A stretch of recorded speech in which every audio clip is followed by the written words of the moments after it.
Self-acceptance is crucial to self-respect and self-love. You cannot respect yourself if you don't accept yourself. Respect is earned. How can you earn respect from yourself when you don't even accept yourself? You're playing all sorts of games. You're trying to be somebody else.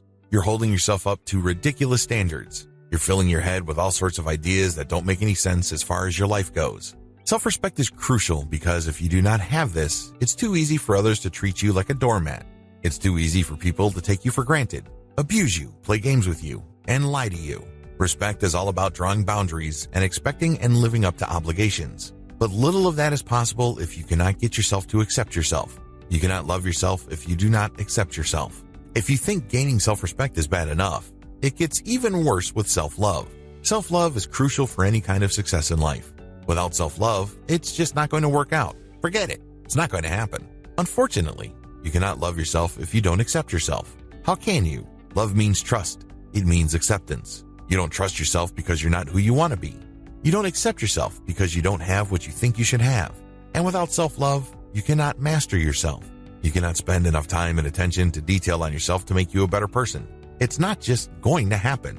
You're always going to be running around because you hate yourself. You're not happy with it. You're trying to be somebody else. You're trying to live other people's lives. You're trying to live up to their expectations. You're doing all these things running around in circles chasing your tail because you do not love yourself. And it all comes back to self-acceptance. Self-respect leads to personal boundaries and autonomy. When you respect yourself, you have boundaries. You know who you are, and you know who you're not. You know what you're capable of, and you know what is beyond you. This is the beginning of power, because when you know what you're working with, you put yourself in a better position to control your assets. This enables you to invest your time better, which makes it harder for others to take advantage of you.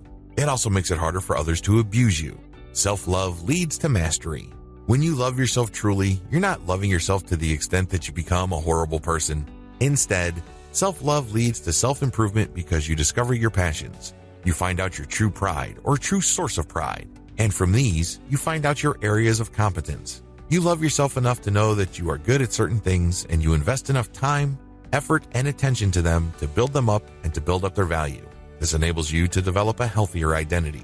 Because when you master certain things and you're competent with certain things, you're not running around trying to be all things to all people. You're not trying to master everything. You just focus on what you know to be true. This is where you develop real pride, and it's rooted in competence. Nobody can take that away from you.